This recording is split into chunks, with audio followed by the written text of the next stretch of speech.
All right, so this topic is probably one of the most important videos that I will ever do regarding your health. I didn't know what to call it, so I titled it, The Most Important Antioxidant is Melatonin, Not Glutathione. But this information is completely brand new. You've never heard this before, and it's very important information. Now, a few weeks ago, I interviewed Dr. Roger Schwelt. It was a fascinating interview related to vitamin D. And there's one point at the end where he talked about some of the studies not really coming out that dramatic with your immune system using vitamin D. And then he said something that really got my attention. He said that it was probably not just vitamin D. He said that if they did the studies with actual sun, not just vitamin D, you would probably see a much better outcome.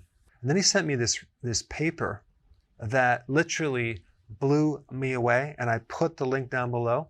And this video is a summary of that paper. And so people, they want to live as long as possible. Why do people die? Well, the great majority of people die because of heart disease. That's the first cause of why people die. The second cause is cancer.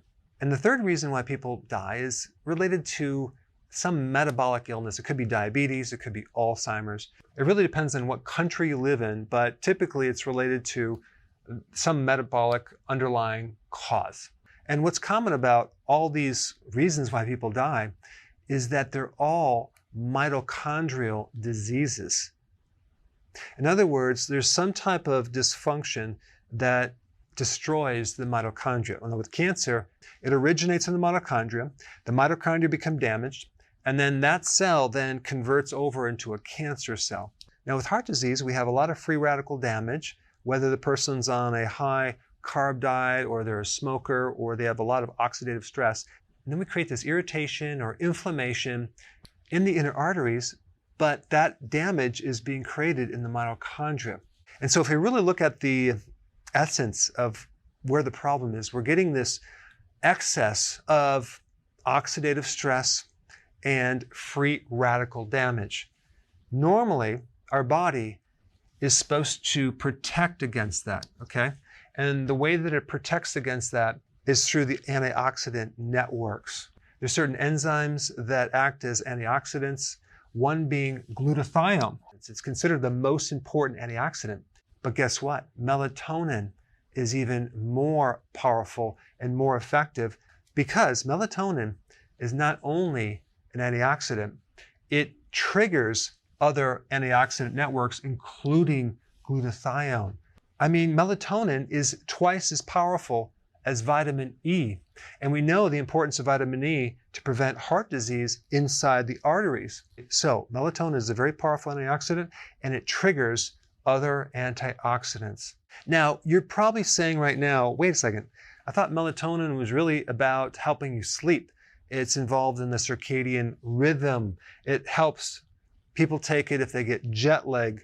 And maybe you've heard something about how melatonin is now used to help your immune system, since it's now considered an immune modulator to help you regulate your immune system. And of course, I won't mention specifics, but it's very, very powerful against certain viruses.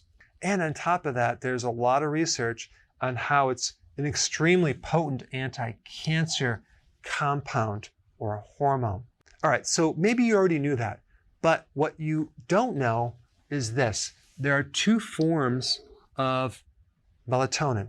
There's a type of melatonin that is in your blood circulatory system, as well as inside your pineal gland. And your pineal gland makes melatonin stimulated from darkness, okay? But there's also another type of melatonin that is subcellular. That means it's inside your cells, and it's inside the mitochondria. And the reason why it's there is to help protect against the massive oxidation and free radical damage that usually occurs in the mitochondria. So there's two forms of melatonin, circulatory and subcellular. This part right here, the mitochondria that's inside the cells, is the great majority of the melatonin in your body. In fact, there's some new data that indicates The melatonin in your pineal gland is really only a backup or supplemental to this other system. So if you don't have enough in your cells, then it'll actually take from the pineal. Now, guess what's going to happen if you don't have enough in the pineal? It's going to affect your sleep. Your quality of sleep is going to be crappy. You're going to get inflammation, and you're not going to have the antioxidant protection. And there's a whole list of problems that can occur from that. Not just poor sleep, but chronic inflammation, chronic degenerative diseases, especially of your brain. Do you realize that there's a condition called sundown syndrome, which involves people that have Alzheimer's disease and dementia?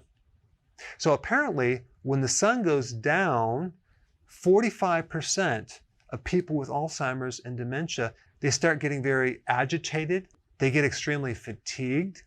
Why do you think that is? Because they're running out of melatonin. They don't have enough melatonin. Now, at this point, you're probably completely confused because typically melatonin is the hormone of darkness, okay? Because everyone knows that the absence of light stimulates melatonin. However, there's some new information. So if you've checked out, check back in because this next part is very, very, very important.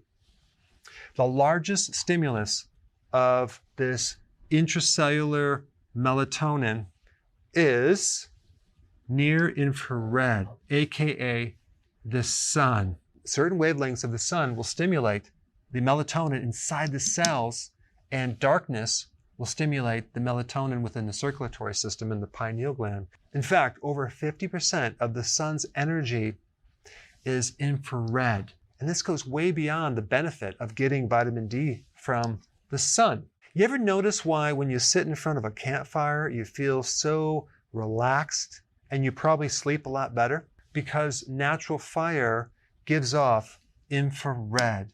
Campfires are very therapeutic. Or why you might feel very relaxed if there's candles around the house. Infrared. When you use incandescent lights, okay, those are the lights that have been around since the 1800s. The type of light that's generated from a heating filament versus LED, which uses a completely different technology. Incandescent lights give off infrared. And unfortunately, the entire industry is moving away from incandescent lights. We have moved into the area of artificial lights, LED, blue lights, aka your computer, cell phone. In fact, there is a very interesting study, which I'll put a link down below, that demonstrates children in predominantly artificial light end up having a deficiency of gray matter and having a much more difficult time in learning. This is also why there's so many therapeutic benefits to an infrared sauna. And there's a huge trend in people buying infrared lasers, infrared therapies for pain, inflammation, and sleep. So melatonin is not just a hormone of darkness, but it's also a hormone of sunshine. The other cool thing about the sun is that even if you have a hat on, okay, the grass, the clouds, the dirt strongly reflect infrared waves. So you don't have to be looking into the sun. If you're outside, you're going to get infrared indirectly. Now, I just want to tell you a little side note on that topic. Presently, I'm living on a farm.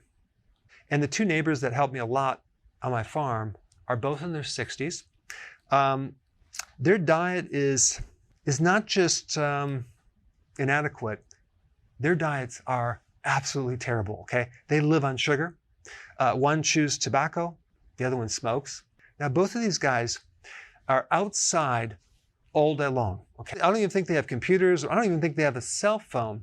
They're just outside working the land all day long. And they rarely seem to get sick. They don't really have any health problems. They're both super strong, but they eat like crap. But they're getting a tremendous amount of antioxidants that is repairing the oxidative stress, that's repairing the free radical damage. And it's just interesting to know what's important and maybe what's less important. And I really didn't emphasize the importance of the sun for your health, and simply because I didn't have this data right here, this infrared information, as well as its connection to increasing melatonin. But apparently, as a therapy, being outside in the environment, in nature, and being exposed to sun is extremely important, probably just as important as eating healthily. Now, the other cool thing about infrared is it has the ability to penetrate your skull. Now, that's mind-blowing.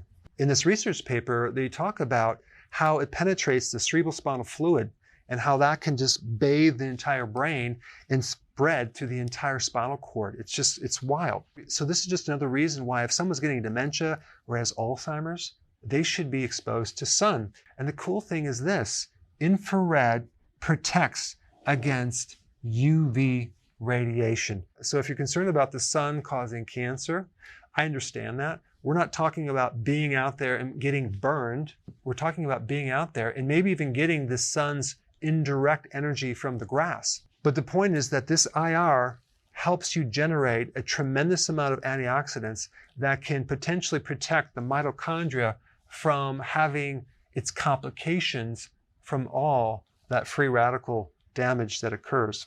Now, if we flip that and talk about what creates a deficiency of infrared, well, being exposed to artificial lights, LED lighting, blue light, cell phones, computers. So here people are, they're sitting in their home all day in front of the computer, or they're at work, sitting at their desk in front of the computer, and by the time they get home, it's already dark out. Well, understanding the importance of melatonin and having enough melatonin to protect against all this other damage. So it's not just about that vitamin D from the sun, it's about melatonin. Now, a couple things you can do in addition to getting outside more and more. You can get one of these therapeutic lights and expose yourself to near infrared 20 minutes a night before you go to bed. That could be something you could do. You can switch out your lighting system to more incandescent lights. You can have more fires in your fireplace or more candles, more campfires. But anyway, I think this is a fascinating topic. And if you haven't seen my video on the therapeutic benefit of the sun, I put it right here. Check it out.